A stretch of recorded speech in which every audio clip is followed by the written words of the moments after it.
अध्याय 2 जो कि बहुपद है, इसके बारे में पढ़ेंगे। तो इसमें सबसे पहले हम ये समझते हैं कि बहुपद आखिर होते क्या हैं, ठीक है। और बहुपद के लिए इस चीज़ को समझने से पहले कुछ इसमें टर्म्स हैं, उस चीज़ों को हम लोग समझ लेते हैं। तो जैसे कि एक चर क्या होता है, अचर क्या होता है। तो चर राशि उसको बोलते हैं जिसका वैल्यू बार बार हम लोग बोल सकते हैं बदल जाता है।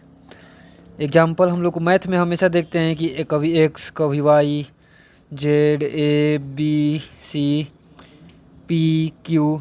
तो ये सब कैसे वैल्यू होंगे, ये सब चर राशि होंगे। और अचर जिसका मान हमेशा फिक्स रहता है, जैसे कि नंबर, कोई भी नंबर जो वास्तविक संख्या या फिर काल्पनिक संख्या, तो जो भी वास्तविक संख्या है ना पूरी, वो सब क्या होता है, अचर होता है। जैसे कि 5, 6, 8, 9.1 कुछ भी, तो ये सब अचर होता है। अब यहाँ पे हम लोग बेसिकली बहुपद के बारे में पढ़ रहे हैं। तो बहुपद बनाने के लिए बहुपद का पहले मीनिंग ये होता है कि इसमें बहुत सारे पद हों, ठीक है। तो सबसे जो सिंपल अगर हम लोग बहुपद को बोलते हैं तो होता है रैखिक बहुपद, ठीक है। रैखिक बहुपद, फिर द्विघात, त्रिघात, ऐसे करके आगे ये चलते जाते हैं। लेकिन बेसिकली जो अधिकतम ज़्यादातर जो यूज होता है वो त्रिघात बहुपद ही होता है। त्रिघात बहुपद से आगे यूज नहीं होता है बेसिकली, अगर हम लोग सॉल्व करने के लिए बात करें तो नॉर्मल सेंस में। लेकिन वैसे अधिक मात्रा में अगर किसी बहुपद का हम लोग यूज का बात करें तो वो द्विघात बहुपद अपना होता है, ठीक है। रैखिक बहुपद ये हम लोग पहले भी देख चुके हैं पिछली कक्षा में, इसके बारे में ये बोल रहा है। तो बहुपद के बारे में पहले ये देख लेते हैं कि होता क्या है, ठीक है। तो जैसे कि पी एक्स एक बहुपद को बतला रहा है कि पी एक्स एक बहुपद है, और ये बहुपद का नाम हो गया मतलब कि पी एक्स। और ये हो गया कि ये एक्स में बहुपद है, मतलब इसमें जो यूज हो रहा है चर वो एक्स है, ठीक है। अब बहुपद के लिए जो अगर हम लोग कुल मिला के बोले तो किसी बहुपद में चरों की संख्या भी कितनी भी हो सकती हैं। कभी 2 चर वाले हो सकते हैं, 3 चर वाले हो सकते हैं, 4 चर वाले हो सकते हैं। तो बहुपद में 2 चीज़ होता है मेनली, एक होता है चरों की संख्या, ठीक है, जिसमें कि हो सकता है कि 2 चर वाले हो गए, 1 चर वाले हो गए, 3 चर वाले हो गए, तो ये हो सकते हैं। और दूसरा होती है कि घात, कि उस बहुपद का घात कितना है, ठीक है। तो अभी हम लोग जो इस चैप्टर में पढ़ने वाले हैं, इसमें चरों की संख्या कितनी रहेगी, हमेशा 1। चरों की संख्या कितनी रहेगी, 1। यानी कि चरों की संख्या नहीं बदलने वाली है, वो एक ही रहेगा, हमेशा x का यूज किया जाएगा, ठीक है। लेकिन घात अलग अलग हो सकता है। तो अभी हम लोग जो इसमें पढ़ेंगे कि रैखिक बहुपद का घात 1 होता है, द्विघात बहुपद का घात 2 होता है, त्रिघात बहुपद का घात 3 होता है। तो इस प्रकार से हम लोग एक चर वाले बहुपद पढ़ेंगे, लेकिन उनके घात अलग अलग होंगे। एक चैप्टर ऐसा भी आता है जिसमें कि 2 चर का यूज होता है, एक्स और वाई। जब हम लोग रैखिक समीकरण पढ़ते हैं, 2 चरों वाले रैखिक समीकरण, तो उसमें चरों की संख्या तो 2 हो जाती है, लेकिन उसमें घात कितना रहता है, 1 रहता है। तो इस प्रकार से बहुपद में ये दोनों चीज़ जो है बहुत इंपॉर्टेंट होता है, कि चरों की संख्या और दूसरा चीज़ जो होता है घात। तो यहाँ पे जैसे कि मैंने बता दिया कि बहुपद जो ये इस चैप्टर है, इस चैप्टर में हम लोग बेसिकली घात के बारे में अंतर रहेगा। घात, पहला घात, 2 घात, 3 घात, यानी कि उसी के आधार पर रैखिक, द्विघात, त्रिघात, ऐसे बहुपद हम लोग देखते जाएंगे अलग अलग। लेकिन चर का संख्या हमेशा फिक्स रहेगा, वो कितना रहेगा, 1। अब यहाँ पे एग्जाम्पल देखते हैं कि बहुपद का एग्जाम्पल क्या क्या हो सकता है। तो बहुपद के एग्जाम्पल के लिए यहाँ पे अगर हम लोग देखें तो दिया गया है कि यहाँ पे जैसे कि 2y² - 3y + 4, ये एक बहुपद है, ठीक है। उसी प्रकार से 4x + 2 ये एक दूसरा बहुपद है। इस बहुपद में देखते हैं कि अधिकतम घात कितना है, 1 है, x के पावर 1, तो ये रैखिक बहुपद हो गया। इस बहुपद में अधिकतम घात कितना है, 2 है, तो ये द्विघात बहुपद हो गया। अब इस द्विघात बहुपद में जो है पावर 2 है, इसलिए द्विघात हुआ है। और कौन सा चर राशि यूज हुआ है इसमें, तो y हुआ है। तो इसको बोल सकते हैं हम लोग कि दूसरा निरूपित कर सकते हैं p ऑफ y से, इसको निरूपित कर सकते हैं p ऑफ x से। तो ये बहुपदों को ही निरूपित करने का सांकेतिक रूप में ये एक तरीका होता है जिसमें कि हम लोग p के द्वारा यूज करते हैं कि p और किस चर है रहता है उस चर का नाम यहाँ पे लिख देते हैं। ठीक है, अब यहाँ पे आगे देखते हैं कि बहुपद को पहचानना कभी कभार थोड़ा सा मुश्किल होता है कि बहुपद किसे बोला जाए। ठीक है, तो बहुपद के लिए जो सबसे मेन पॉइंट है कि बहुपद किसे बोला जाएगा, तो बहुपद में जो चर राशि होता है ना, चर राशि, उसका घात हमेशा प्रकृत संख्या होनी चाहिए। क्या होनी चाहिए? प्रकृत नहीं तो बोल सकते, पूर्ण संख्या बोल देते हैं। उसकी जो घात होती है वो पूर्ण संख्या होनी चाहिए। ठीक है, हम लोग ऐसा नहीं रख सकते हैं इसमें कभी भी कि घात जो है परिमेय संख्या हो गया, या फिर परिमेय संख्या कहने का मतलब कि अगर बटा में घात है या दशमलव में घात है, निगेटिव है, ऐसा नहीं रख सकते हैं। ठीक है, सिर्फ इसका घात क्या होना चाहिए? चर का घात पूर्ण संख्या होना चाहिए, तभी वो एक बहुपद माना जाएगा, नहीं तो नहीं माना जाएगा। ठीक है, अब एग्जाम्पल से इसको वेरीफाई करते हैं कि आखिर इसका मीनिंग क्या हुआ कि चरों का घात पूर्ण संख्या होगा तभी वो बहुपद माना जाएगा। जैसे कि यहाँ पे एग्जाम्पल दिया गया है, जो सबसे पहला हम लोग एग्जाम्पल लिए थे p ऑफ y में, इसमें क्या था 2y² माइनस 3y प्लस 4। ठीक है, तो इसमें यहाँ पे y है, इसका पावर कितना है? 2 है। यहाँ पे y है, इसका पावर कितना है? 1 है। और यहाँ पे जो y है इसका पावर कितना है? 0 है। तो इस प्रकार से हम देखते हैं कि यहाँ पे जो भी नंबर आए, जो चर राशि अलग अलग है, यहाँ पे y छुपा हुआ है तो उसको 0 बोल दिए। तो सब जो घात यहाँ पे आया सबका मतलब कि जो पावर वो कितना आया, यहाँ पे जो सबका जो पावर निकाल के अगर हम लोग देखें तो सबका पावर एक पूर्ण संख्या के रूप में है, कोई निगेटिव नहीं है, कोई बटा में नहीं है। ठीक है, तो इसलिए ये जो बहुपद है ये एक बहुपद है। लेकिन कुछ होते हैं कि बहुपद की तरह दिखाई देते हैं लेकिन बहुपद होते नहीं है, यानी कि बहुरूपिया के जैसे बन जाते हैं। और देखते हैं, एग्जाम्पल लेते हैं। यहाँ पे कोई बोलेगा कि 2 बहुपद है कि नहीं, तो है, 2 भी बहुपद है। इसमें पावर कितना रहेगा? 0, शून्य है, तो शून्य से भी कोई समस्या नहीं है। ठीक है, ये एक नियतांक के रूप में होता है, फिक्स बहुपद, इसको भी देखा जाएगा। लेकिन अब एग्जाम्पल लेते हैं जिसमें कि एक ऐसा एग्जाम्पल जिसमें कि वो बहुपद नहीं है। ठीक है, वो व्यंजक है। तो यहाँ पे ये है जैसे कि x-1, ये जो व्यंजक है ये बहुपद नहीं है क्योंकि इसमें x नीचे आ गया।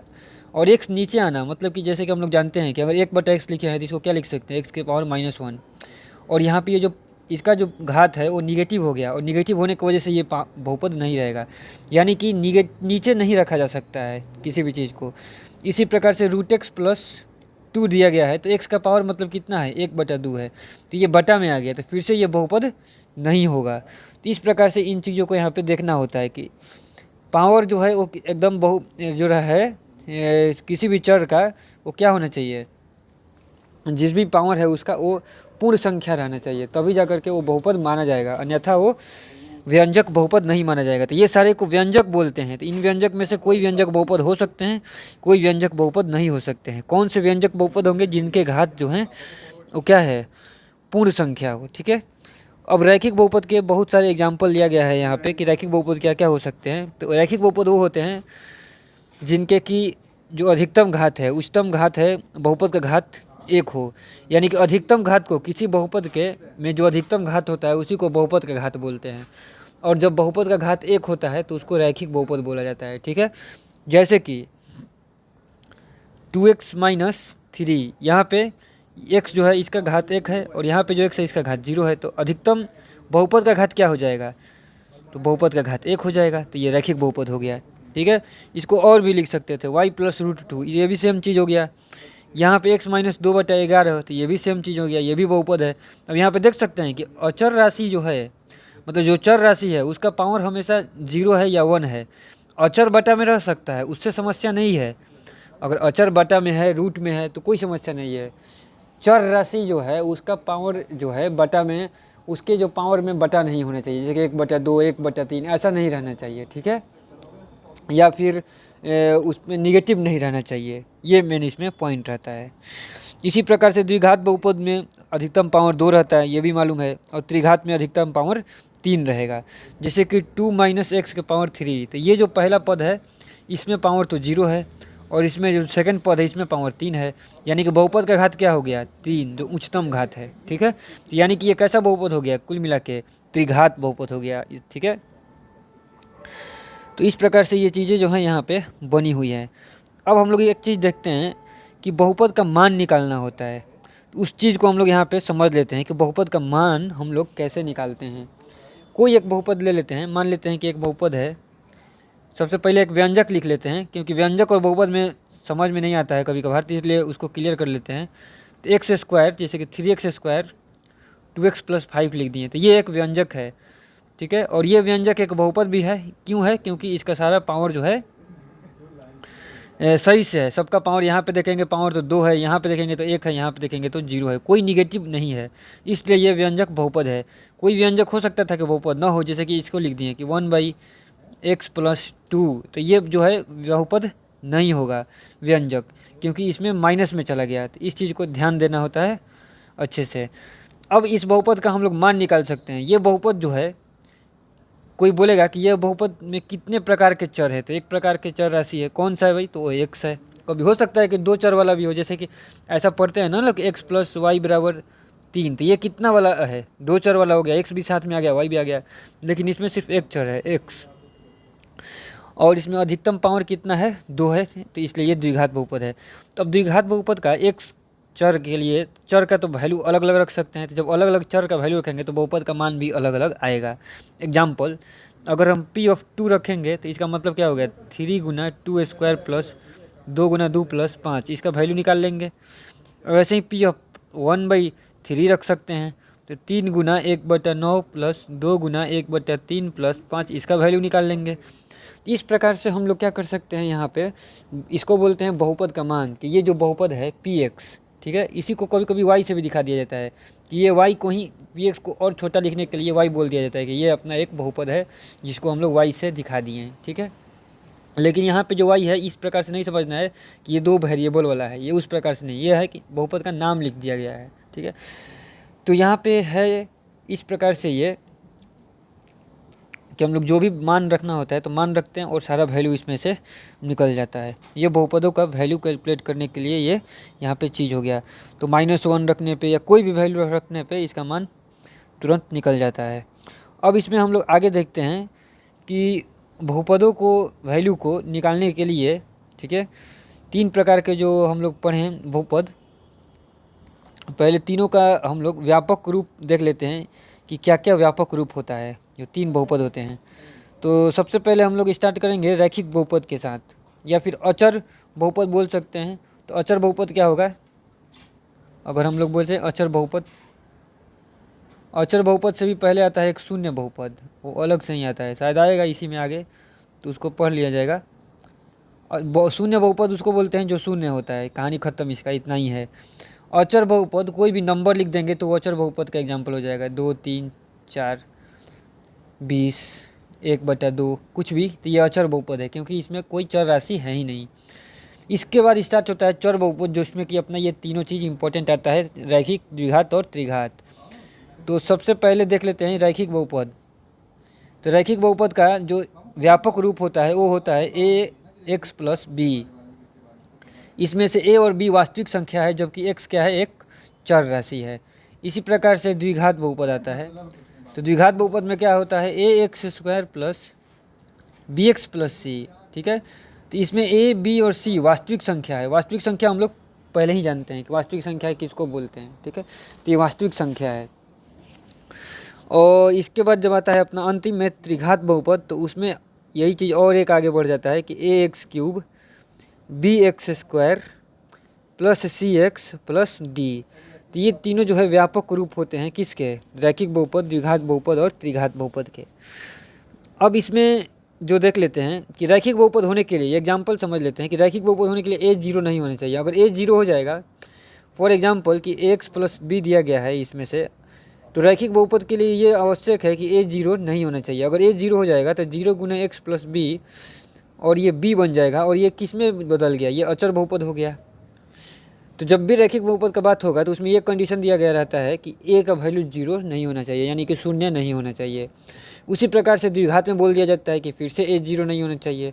अगर यहाँ पे ax² bx + c लिखे रहेंगे, ये मान लेते हैं कि एक द्विघात बहुपद है px, और इसमें a का वैल्यू शून्य किए हैं, तो शून्य करेंगे तो ये पूरा वैल्यू ही शून्य हो जाएगा, और बन क्या जाएगा? bx + c। और bx + c कैसा बहुपद हो जाएगा? ये फिर से रैखिक बहुपद हो जाएगा, तो द्विघात बहुपद रहेगा ही नहीं। तो ये जो वजह रहता है जिसके वजह से ए का वैल्यू को बोल दिया जाता है कि 0 नहीं होना चाहिए, अन्यथा तो त्रिघात से हट के द्विघात में चला जाएगा, द्विघात से हट के रैखिक में चला जाएगा, रैखिक बदल जाएगा अचर में, तो ये पीछे चले जाएंगे। तो इसलिए ये कंडीशन दिया रहता है यहाँ पे। अब हम लोग देखते हैं यहाँ पे रैखिक बहुपद के बारे में, और एक शून्यक का कॉन्सेप्ट होता है, उसको देखते हैं कि शून्यक किसको बोलते हैं। जैसे कि हम लोग देख लिए कि पी एक्स कोई एक बहुपद हो सकता है। अगर व्यापक रूप में लिखे पी एक्स को तो लिख सकते हैं कि ए एन एक्स के power N, A N minus one x के पावर एन माइनस वन, ऐसे करते करते ये आएगा आगे में, तो हम लोग देखा जाएगा अंत में आ जाता है ए जीरो।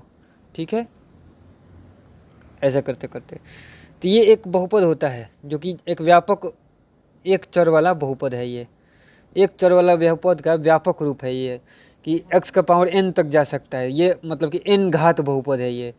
ठीक है, जैसे कि अगर हम लोग को लिखना है कि तो बोल सकते हैं कि जैसे कि 5 पावर का लिखना है तो लिख सकते हैं ऐसे 6x के पावर 5, 4x के पावर 4, 2x के power cube, x square plus 5x plus 7। तो ये 5 घात वाला बहुपद हो गया, और बहुपद है क्योंकि सबका पावर 5, 4, 3, 2, 1 और 0 है। कोई ऐसा नहीं है कि निगेटिव है या फिर बटा में है, तो ये बहुपद है।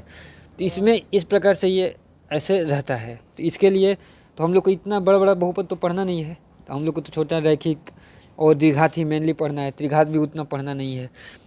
तो रैखिक बहुपद के पॉइंट को ही देखते हैं यहाँ पे कि रैखिक बहुपद में उसका शून्यक का क्या मीनिंग होता है, या किसी भी बहुपद का शून्यक का क्या मतलब होता है। तो शून्यक का मतलब ये होता है, जैसे कि बहुपद अगर हम ले लें यहाँ पे एक रैखिक बहुपद पी ऑफ एक्स बराबर 8x-3, ये एक बहुपद हो गया। ठीक है, इस बहुपद में हम लोग x का अलग अलग मान रखेंगे तो अलग अलग वैल्यू आएगा। जैसे कि पी ऑफ 2 रखें तो 8 दूनी 16 माइनस 3 यानी कि 13। अगर पी ऑफ 4 रखेंगे तो 32 माइनस 3 यानी कि 29।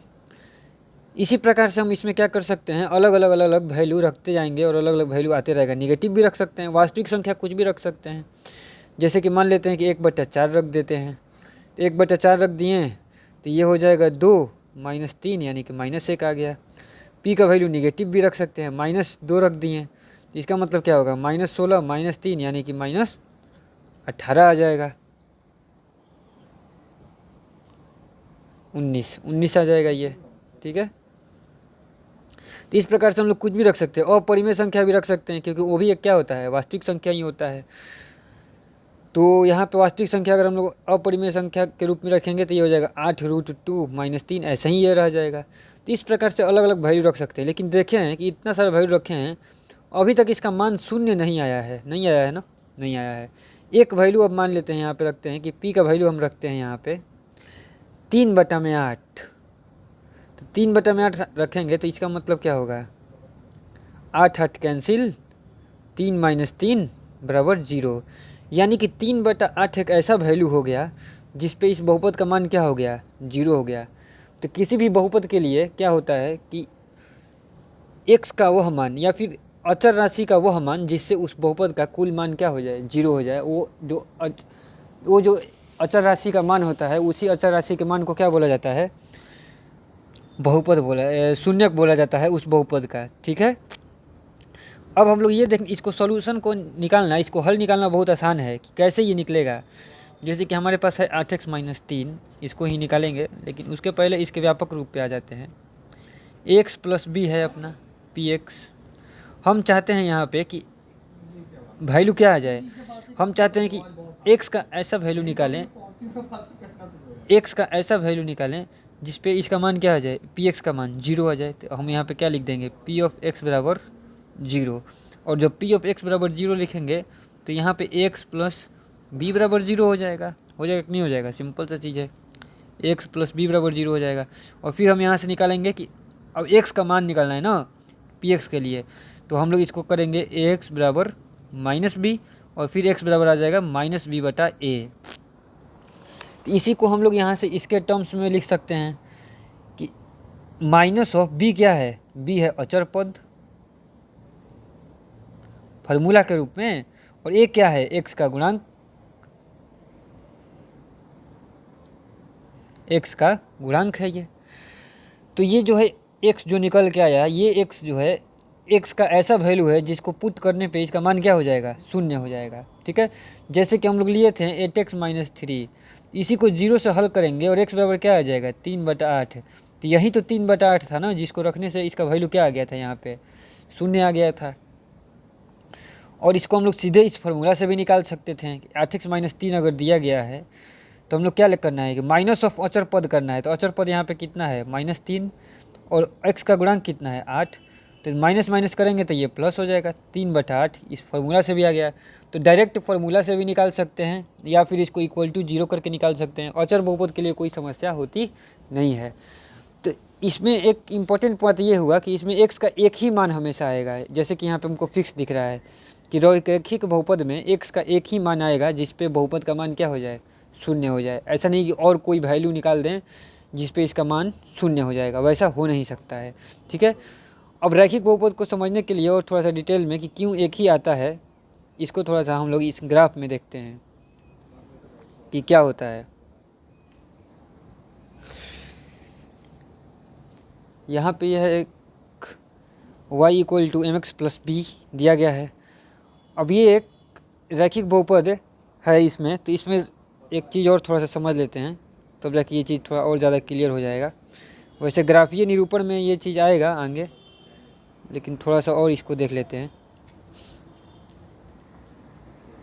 थोड़ा देर बाद ग्राफ वाला पॉइंट पे आते हैं। ठीक है, तो ग्राफ वाला पॉइंट पे आने से पहले रैखिक बहुपद के लिए यहाँ पर आ गया क्या, हाँ आ गया है। तो इसको ग्राफ के लिए यहाँ पे देखते हैं कि इसका मीनिंग क्या होगा। जैसे कि हम लोग पहले जानते हैं, या फिर यहाँ पे एक दिया गया है रैखिक बहुपद, इसको ही देख लेते हैं तो ये चीज़ें ज़्यादा क्लियर हो जाएगी।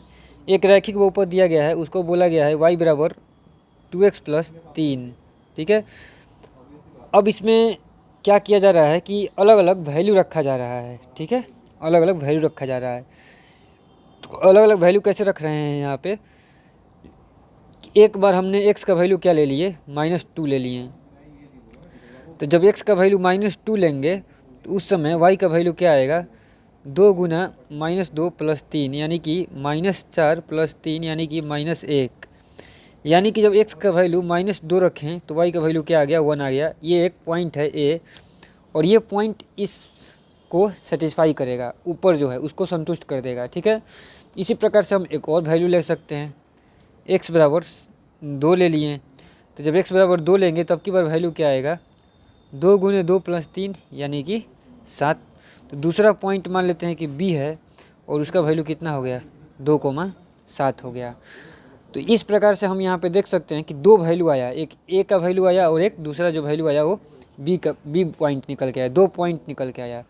और ये दोनों पॉइंट इस लाइन को सेटिस्फाई करेंगे। चेक कर सकते हैं हम लोग, y = 2x + 3 दिया गया है, तो इसमें अगर y इधर वाला सेकेंड वाला y होता है और पहला वाला क्या होता है, x होता है, तो y = 1 आया है, तो यहाँ पे 1, और x का वैल्यू कितना है, -2 है। ठीक है, तो -2 × 2 + 3, तो यहाँ से कितना आ जाएगा, -4 + 3, तो यहाँ से 1 = -1 आ गया। तो ये -1 था ना, इसलिए ये गलत आ गया है। तो यहाँ से -1 = -1 आ गया है, तो ये सही हो गया a पॉइंट। और वही चीज़ अगर हम लोग b पॉइंट के लिए प्रूफ करना चाहें कि क्या b पॉइंट भी सही है कि गलत है, तो ये भी प्रूफ हो जाएगा। तो इसमें y का वैल्यू 7 है इस तरफ, और इधर x का वैल्यू 2 रख के देख लेते हैं, तो 7 = 7 आ गया, तो ये भी सही है। तो -1 = -1, ये भी सही है, 7 = 7। तो इसी को बोला जाता है कि x और y का ऐसा वैल्यू आया जिस पे कि दोनों तरफ ये बराबर है, तो ठीक है, मतलब कि कोई इसमें समस्या नहीं है। अगर ये बराबर नहीं आता तो इसका मतलब जो हम लोग मान निकाल रहे थे इधर, वो गलत निकाल दिए थे।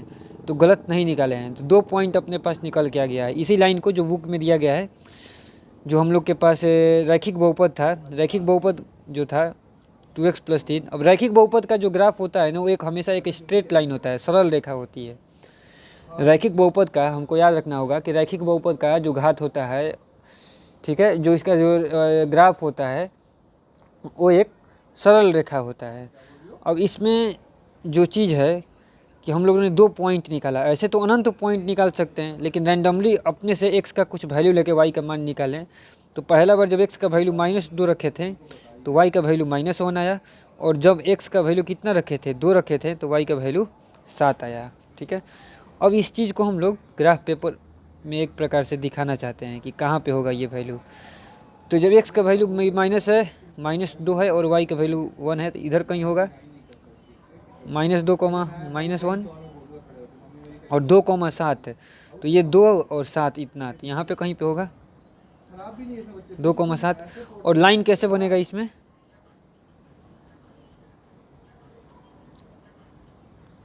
तो लाइन ऐसे बनेगा, यहाँ पे ये लाइन बन जाएगा, ये सीधा, मतलब सीधा नहीं बन पाया, तो इसको हम लोग सीधा कर लेते हैं, फिर से नहीं बन पा रहा है,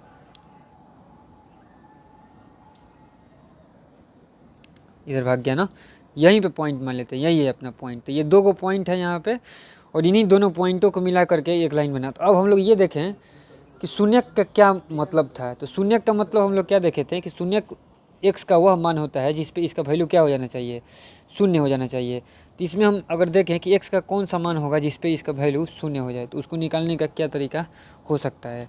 तो सिंपली सा तरीका ये हो सकता है, जैसे वहाँ पे निकाले थे, अगर यहाँ पे 2x + 3 = 0 कर दें, तो x बराबर क्या आ जाएगा, -3/2। तो यही तो शून्यक है ना। हम लोग वैल्यू रख के चेक कर सकते हैं यहाँ पे कि -3/2 रखने से शून्य आ रहा है कि नहीं। 2 गुना -3/2 + 3, तो 2 कट जाएगा, तो -3 + 3 यानी कि 0। तो यानी कि यही एक वैल्यू है, x का वह वैल्यू है जिस पे इसका मान क्या आ जाएगा, शून्य आ जाएगा। तो इस प्रकार से एक और हम लोगों ने मतलब कि पॉइंट निकाल लिया है C, और C पॉइंट में नहीं, x का वैल्यू कितना है -3,2, और y का मान क्या है 0, और ये पॉइंट कहाँ पर आएगा, यही होगा ना। इस पॉइंट को ही हम लोग कैसे दिखाएंगे, -3,2 0, क्योंकि इस पॉइंट पे y का वैल्यू क्या रहेगा 0। हम लोग को पता होना चाहिए कि x अक्ष पे y का मान क्या रहता है, शून्य रहता है, और y अक्ष पे किसका मान शून्य रहता है, x का मान शून्य रहता है, पता ही है। जैसे कि अगर हम लोग यहाँ पे ऐसे ग्राफ बना दिए, इसका वैल्यू 1,0, इसके बाद 2,0, इधर जाएंगे -1,0, आगे जाएंगे -2,0, और पीछे जाएंगे -4,0। तो इस प्रकार से x अक्ष पे y का हर मान क्या रहता है, 0 रहता है, और इसी प्रकार से y अक्ष पे x का सारा मान 0 रहता है। जैसे यहाँ पे क्या लिखेंगे, -5,0, y का मान शून्य हो गया, फिर से लिखेंगे -4,0, फिर से y का मान शून्य हो गया। तो इस प्रकार से x अक्ष पे y का मान शून्य रहता है, और y अक्ष पे x का मान शून्य रहता है। तो ये एक यहाँ पे पॉइंट है। इसी प्रकार से जब हमारे x का मान शून्य किए हैं, तो जब x का मान शून्य किए हैं, यहाँ से जो शून्यक जब निकालते हैं तो किसका मान शून्य हो जाता है, y का मान शून्य हो जाता है। शून्यक का मतलब हुआ कि बहुपद का मान शून्य हो। शून्यक का क्या मतलब होता है कि बहुपद का मान शून्य हो जाए, और जब बहुपद का मान शून्य होता है यहाँ पे, इसका मतलब ये होगा कि y का मान शून्य होगा, और y का मान शून्य होगा तो वो पॉइंट कहाँ पे आएगा, x अक्ष पे आएगा। तो इसलिए शून्यक हमेशा कहाँ पे रहेगा, x अक्ष पे रहेगा कि y अक्ष पे रहेगा, तो हमेशा शून्यक जो रहेगा वो x अक्ष पे रहता है। तो शून्यक x अक्ष पर पाया जाता है, ये हमेशा के लिए चीज़ हो गया। शून्यक कभी भी y अक्ष पे नहीं मिलेगा।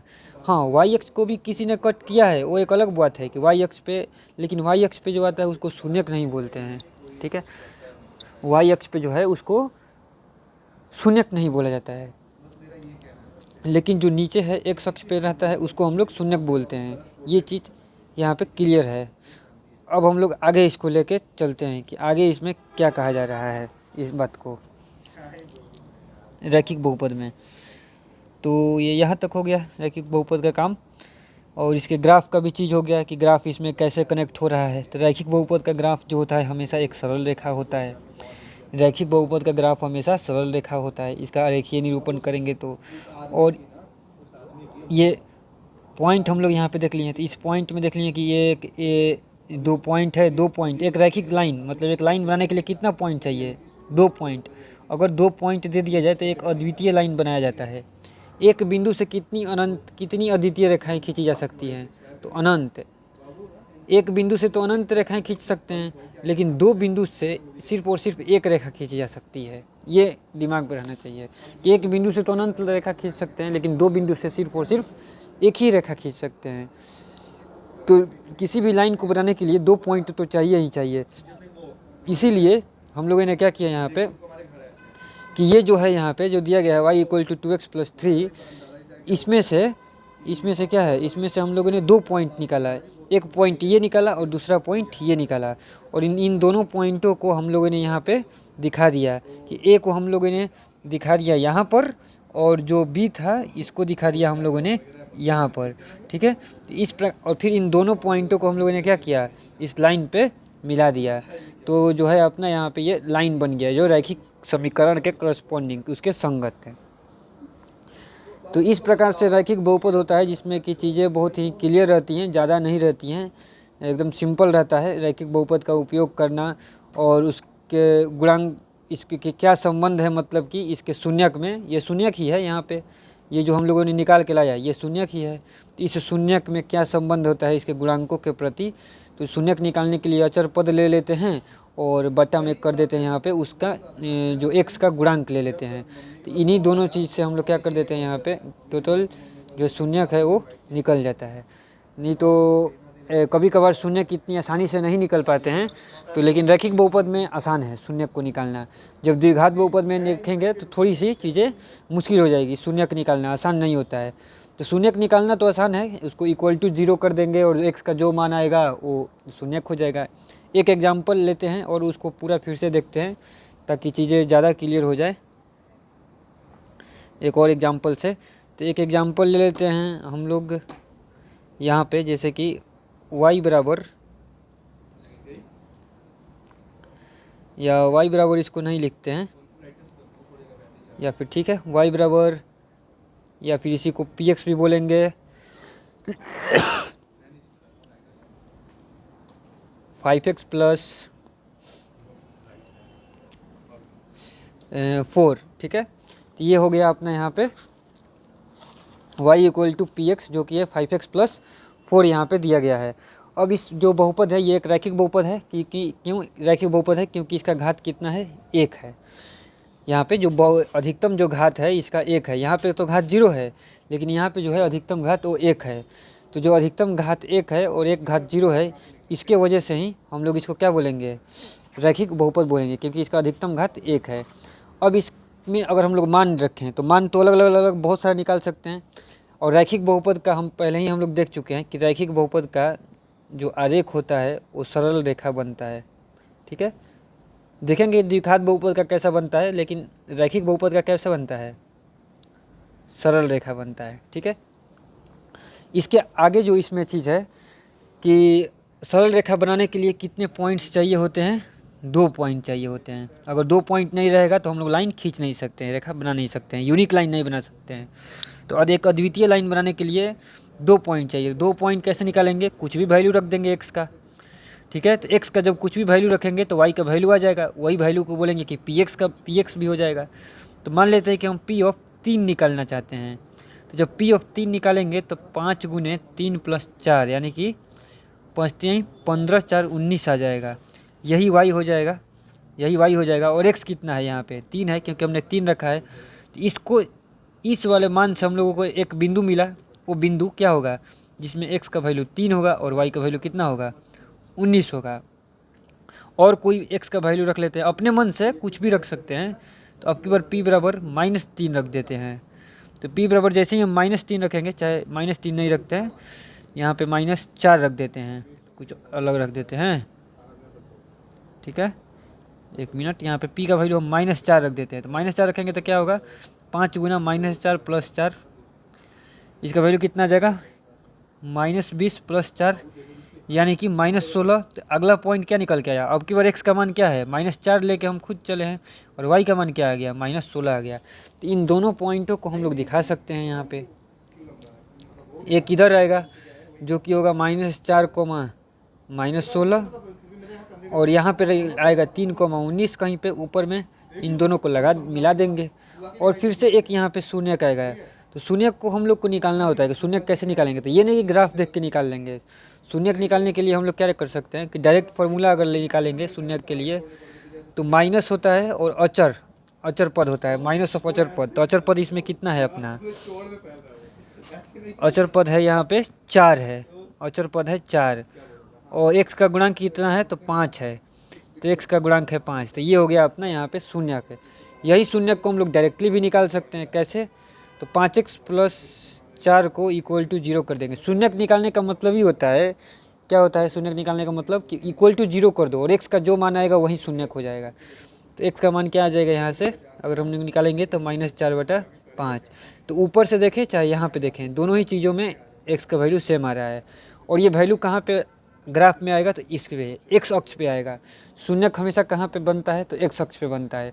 कभी भी ऐसा नहीं होगा कि x अक्ष ऊपर बन जाए, x अक्ष के नीचे बन जाए, या y अक्ष पे केवल ऊपर नीचे बन जाए, नहीं। x अक्ष जो ये लाइन है ना, ये लाइन, इसी लाइन पे शून्यक आता है और कहीं नहीं आ सकता है शून्यक। और क्योंकि शून्यक इस लाइन पे क्यों आता है, क्योंकि हम जानते हैं कि शून्यक पे जो वैल्यू हो जाता है वो 0 हो जाता है, y का वैल्यू। तो जब y का वैल्यू 0 आएगा तो यहीं पे आ जाएगा ना, सिंपल सा चीज़ है। इस कॉन्सेप्ट को यहाँ पे बताया गया है। अब हम लोग आगे चलते हैं और देखते हैं कि द्विघात बहुपद में ये चीज़ें कैसे कैसे काम करती हैं, ठीक है। तो द्विघात बहुपद के लिए जो होता है व्यापक रूप, हम लोगों ने देखा था कि द्विघात बहुपद का जो व्यापक रूप होता है वो होता है ax² bx + c होता है, ठीक है। और ये जो द्विघात बहुपद है इसमें भी हम लोग मान रख रख के निकाल सकते हैं। तो इसको निकालेंगे बहुत सारा एग्जाम्पल के लिए अभी दे देते हैं। एक एग्जाम्पल ले लेते हैं जो कि बुक में ही दिया गया है, y(x) =